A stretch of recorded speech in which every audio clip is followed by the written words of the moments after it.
Hey everyone, in this video we're going to finish up section 5.1, which is about exponential and logarithmic operations. Okay, so since we know that logarithms are really exponents, logarithm properties are going to mimic the exponent properties. Okay, so we're going to kind of review both. I will say that I am not going to prove most of these, however, I am going to link a Khan Academy article that kind of goes through the proof as to why these rules do exist. So if you're interested in where these come from, go for it, but I'm not going to do that in this video because that's going to make this really long. So first up, we're going to start with the product property. So the exponent product property rule says that if you have two exponential functions that have the same base and they're being multiplied, you're good to go ahead and add those exponents. So b to the x times b to the y is equal to b to the x plus y. Now, the logarithm properties are going to kind of mimic this. And when I say mimic, I'm saying that it's approximately similar, but not fully similar, okay? So if we have log base b of x plus log base b of y, this is equal to log base b of x times y, okay? So basically, if you have two logarithms that have the same base that are being added together, you can condense them into one logarithm by multiplying their arguments. Okay, and so that's what I mean, like the multiplication is going to go with the addition. Next one that we have is the power rule. So if you have b to the x and that exponential function is being raised to an exponent of y, you're good to multiply those exponents. So this is going to be equal to b to the x times y power. So if you have a logarithm, so if you have log base b of, and then the argument is x raised to the power of y, this is going to be equal to y times log base b of x. Okay, so kind of in this case, it's like the exponent of your argument can come down out in front. Okay, but that's true when there's a logarithm there. Okay, so don't get that always mixed up. Next up that we have our quotient rule. So if we have b to the x divided by b to the y, I can rewrite this with a single base of b to the x minus y power. For our logarithm rule, if we have log base b of x minus log base b of y, I can condense this into one logarithm by writing this as log base b of x divided by y. So when I'm subtracting those two logarithms, I can divide their arguments. And notice here that whatever was coming first, or whichever one was positive will be our numerator, and whichever one was being subtracted or is negative is going to be our denominator. Okay, our negative exponent rule, if we have b to the negative x, that's equal to 1 over b to the x. If we have log base b of 1 over x, this is going to be equal to negative log base b of x.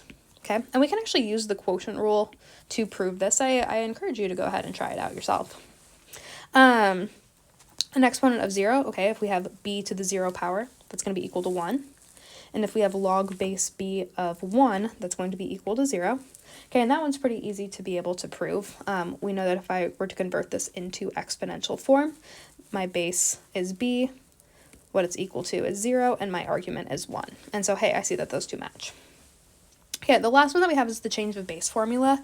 There's not an exponential equivalent to this, and really the change of base formula is a little obsolete because you have fancy graphing calculators now that lets you choose your bases. However, back in the day, your calculators either had natural log or the common log, and so you didn't have the ability to always evaluate every log. But we're going to go ahead and we'll prove this in class together. But for right now, you'll just need to know that log base b of x can also be evaluated by log base a of x divided by log base a of b.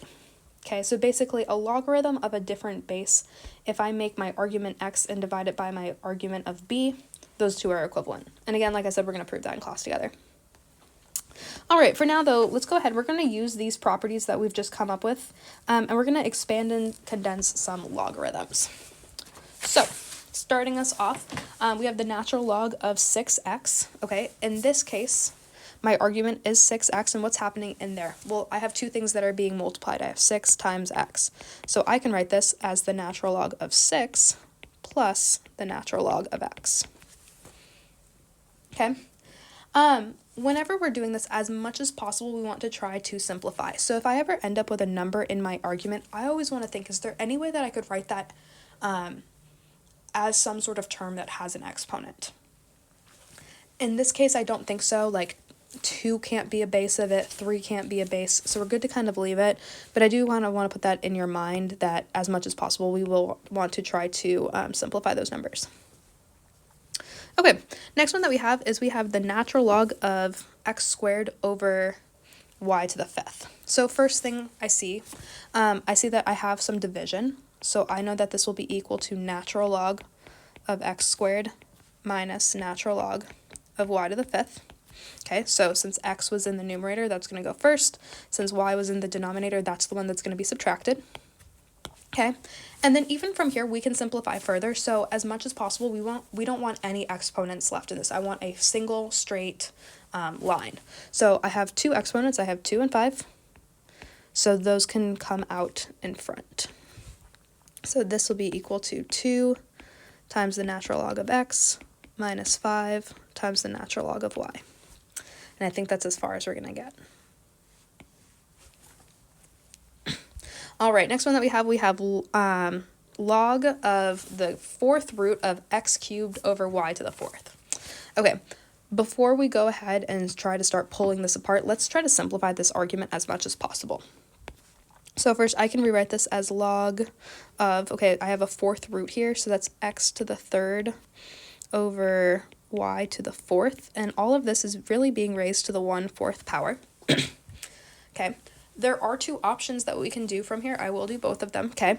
The first thing that we could do, I see that I have a power being raised here. I am good to go ahead and move that power out in front, okay? And we can do that if you want. So I'll have 1/4 log of x cubed over y to the 4th. Okay. Now from here, okay, it's like I have my, it looks very similar to what we saw in B, right? I have the division of 2 different things. Well, if I do that, remember I have this 1/4 out in front, so I want to make sure that that 1/4 is going to be multiplying both of these, okay? So I'm going to have log of x to the 3rd power minus log of y to the 4th power.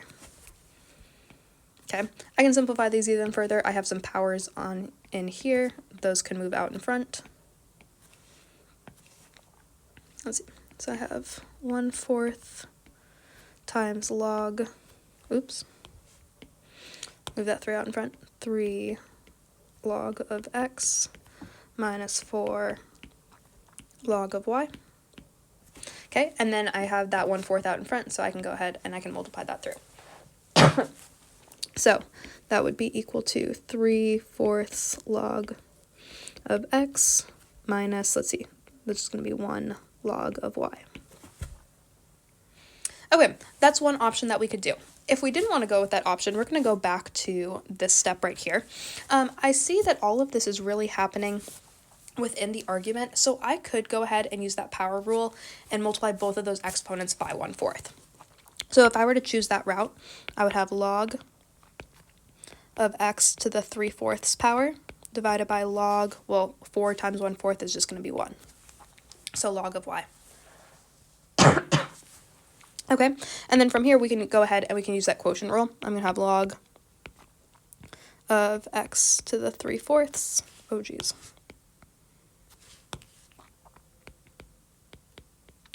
minus log of y, and then I can use that power rule to bring that out in front. So 3/4 log of x minus log of y. So either route that you choose is going to get you to the same place. You just need to pick whichever one is going to be easier for you. And really whichever one you think of first in the moment is really the one I recommend doing first. All right. If you go ahead and flip over your page, the next set of examples, we're going to condense the logarithm. So basically we have multiple logarithms. My goal is to write this as one singular logarithm. So for A, we have log of x plus log of 2 minus log of 7. So when approaching this, I always like to try to figure out, okay, which ones are positive and which ones are going to be negative. Oh, my dog is demanding dinner at, you can see the time up in the corner, 2:51. I'm going to go feed him really fast.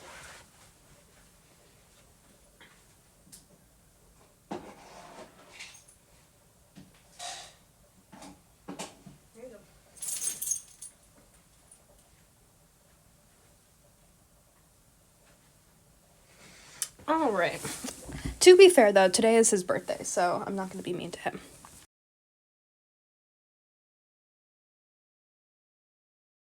Okay, where was I? I was saying that I was trying to identify which ones are going to be positive and negative, because if I come back up here, I know that positive logarithms are going to condense down to where their arguments are multiplied, as seen here, whereas any sort of like negative out in front really is going to represent something that's in the denominator, like right here. Okay, so looking at these, I see log of x and log of 2. Well, I know that the x and the 2, these two together, can condense together to become log of 2x, right? Multiplying the two together. If I'm looking now, I still have this log of 7, but now I really have two logarithms, and I need to combine them together. One's positive, one's negative, so we're going to use that quotient rule. So that's going to be equal to log of 2x over 7. Same thing that we're going to do in the next one. However, I see that we do have a couple of coefficients. I have a 3, I have a 2, and I have a 5. Well, if I want to get rid of those coefficients to be able to just look at the pure logarithms instead of having like the coefficient out in front, those are going to represent, I'm going to backwards use that power rule. Okay, so this is going to become log of y to the third. This will become minus log of x squared, and this will become plus log of 5 to the fifth. Okay, from here, we can continue on with this. So first, I do see that it goes positive, negative, positive.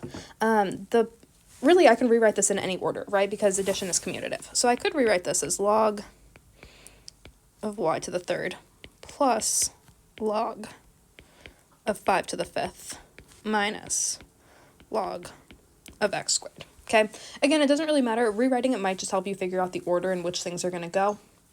Or if you can just see it, you're able to skip there. So, however, from here, this is going to become log of, okay, so I have a y to the third, that's positive. I have a 5 to the fifth, that's positive. And then I have that x squared that's going to end up in the denominator. Now, before I go ahead and circle this and call it a day, I need to figure out what 5 to the fifth is, because I don't want to end up with any bases and exponents that can actually be evaluated. So, let's see. 5 to the fifth power is 3,125. So this is equal to log of 3,125 y to the third over x squared. Okay, the last one that we have 3/4 log of x minus 1/4 log of y. Again, let's go ahead and use that backwards power rule. I'm going to call this log of x to the 3/4 power minus log of y to the 1/4 power. Okay, now that I just have those pure logarithms, I don't have any sort of coefficient out in front. Let's go ahead and use that quotient rule. This is going to be log of x to the 3/4 power over y to the 1/4 power.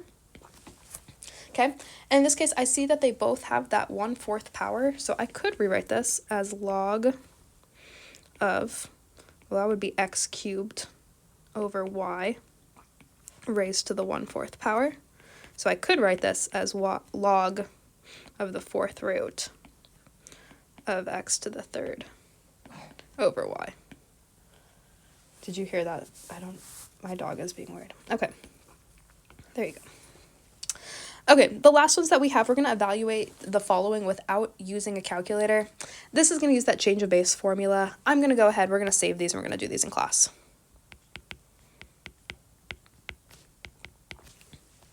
All right, that's going to conclude this video, so I will see you all later.